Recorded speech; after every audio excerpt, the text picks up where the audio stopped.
Tradicionalno je bilo v septembru na Starem gradu tekmovanje v kuhanju grajskega lonca. Letos pa so se v turističnem društvu Smlednik, ki dogodek organizira skupaj s krajevno skupnostjo Smlednik, odločili, da naredijo nekoliko drugačen dogodek. Od običajnega grajskega lonca smo loncu malo vzeli, se pravi tekmovalno zadevo, kuhali smo liko lonc, dodali smo pa temo viteške igre pod grajskimi zidovi, da je malo spremembe vsega tega in pa, ker je ta cajt, smo zraven umestili še res vinske trte. Turistično društvo Smlednik se je pred 2 letoma povezalo z društvom ljubiteljev potomk stare trte Mladovita Dorenberg in od tedaj tudi v zavetju Starega gradu raste ena od potomk te svetovno znane trte z Lenta. Temu društvu smo povezani društva, ki imajo to trto, najstarejšo trto, in potem tole dnevno, danes so že imeli res v duplah preh in pa dnevno hodimo vsa društva obiskovati oziroma rezati trto, da sodelujemo skupaj, da smo skupaj povezani, da sodelujemo, da je to nekakšen tak malo bolj resen običaj in navada. Da je tudi skrb za potomke najstarejše trte sila resen dogodek, dokazuje tudi to, da rast potomk redno spremlja tudi čuvaj oziroma ovtar stare trte, ki je na Stari grad prišel tudi tokrat. Za tole sem pa pred 2 letoma jo jaz lastnoročno posadil in gospod Mali me je pooblastil, da zdaj moram pa vsako leto priti sem, rezati, okapati, brati, čuvati. Samo malo je razdalja, ampak se da vse, kjer je volja, tam je moč. V kakšnem stanju je? Danes je v lepem stanju za nas vinogradnike. Za ljudi pa vsak reči, kako je malo, kako je malo. Ne, iz malega raste veliko. In kljub temu, da je trta še majhna, je že obrodila nekaj malega, da so lahko izvedli slovesni obred trgatve, ki je bil letos kar mesec dni prej, kot so trgatve običajno. Ovtar Slavek, kot rečeno, spremlja rast potomk trte, katere čuvaj je, med letom pa morajo zanjo seveda skrbeti domačini. Vsaka občina ali pa vsak lastnik cepiča ima tudi svojega gospodarja pa svojega delavca. Če je kaj hudega, te pač kličejo mene. Slavek, rabim novo trto, rabim to, ker najhujše je to. Dajo v zemljo, pol pa pozabijo. Z trto se pa moraš pogovarjati. Če češ, da boš lepo imel, moraš jo vsaj enkrat na teden vsaj videti, ker to je tako žena. Če je ne okaplješ, gre ona, tako je to. Če pravite, da je stanje trte odvisno od tega, če se tisti, ki skrbi zanjo, z njo pogovarja, mislite, da se smleški skrbnik pogovarja z njo? Da. Gospod Mali že ve, kaj dela. Stari grad ima torej še eno znamenitost, ki je tudi skrbno varovana, saj je potomka stare trte skrita za ograjo, da je ne bi kak radoveden obiskovalec poškodoval. Potomko oziroma cepičev stare trte so po celem svetu razdelili že prek 250 in ena teh je torej tudi v naši občini. Moje osebno mnenje je bilo zato, ker po pogovoru oziroma sem bil vabljen na Bled, na grad, kjer tudi raste trta.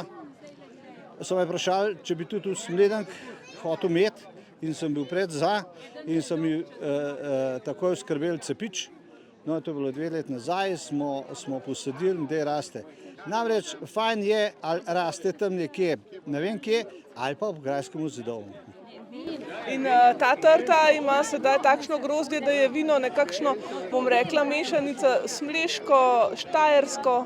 Ja, to je pač trta tista najstarejša na svetu. To vino ni kakšno vrhunsko, ima pa dušo. Vino potomke stare trte je menda okusno in pitno, ne sodi pa med vrhunska vina, da si ravno je vino stare trte z Lenta zelo cenjeno protokolarno darilo. Zagotovo je bila torej tudi trgatev male potomke najstarejše v Guinnessovo knjigo rekordov vpisane trte, eden od razlogov, da je dogodku prisostvovalo veliko število obiskovalcev srednjeveškega dni pod grajskimi zidovi, največ najmlajših pa je seveda pritegnilo dopoldansko dogajanje. Dopoldan nad pričakovanji z ozirom na to, da je danes tako vreme, ki ga izkoriščajo še zadnji vikend na morju. Veliko nam je takih obiskovalcev šlo na morje, ja.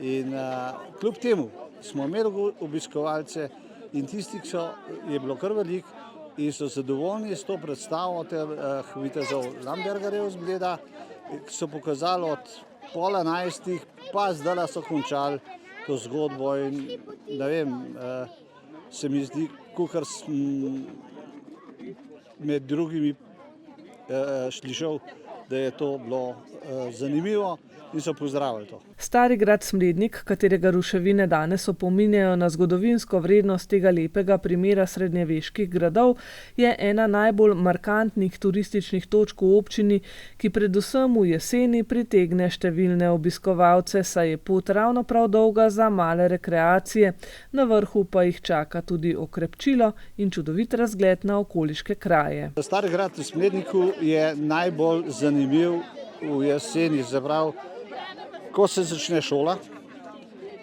pa tam, bom rekel, dokler je znosno vreme, ker je poletja ni, pa tudi poletje vroče, ne zahajajo. V jesenskem času pa hodijo na sprehode, se pravi, ker ni več, se ohladi na morju, so pa takale izletniške točke dobro obiskane. Člani turističnega društva Smlednik se trudijo, da je ponudba na Starem gradu primerna za vse obiskovalce, ki pridejo gor. Se mi zdi, da z leti kar lepo dopolnjujete to vašo ponudbo tukaj. Kakšne so še želje, kako si želite razviti to območje, najbrž kar velike, več kot je možno? Eno so želje, možnosti so druge. Jaz bom tako rekel, jaz osebno sem še želel tam tiste nastrešek narediti, da se upade, prej je bila platnena streha, tam, če ste videli. Zdaj nekje vse v istem, ista ogrodja, ista streha, vse da lepo povezuje z drugim. To je en krog, tle tudi. Zdaj nekako tle tista infrastruktura narejena, kaj več ne smemo. Edino, kar je tako večga, ki še nas čaka, je seveda stolp. Tam je pa malo večji zalogaj. Dočim tole pa, če smo naredili, malo polepšali, pa da bomo lahko vzdrževali, sem jaz zelo vesel. Na temo obnove gradu oziroma stolpa sta že narejeni kar 2 diplomski nalogi. In s strani Zavoda za kulturno dediščino so v turističnem društvu Smlednik dobili zagotovilo, da bi lahko načrti v katerikoli izmed obeh nalog bili primerni za osnovo za nadaljevanje obnove. Manjkajo torej le še finance in za to investicijo bo zagotovo potrebno tudi financiranje z evropskimi sredstvi.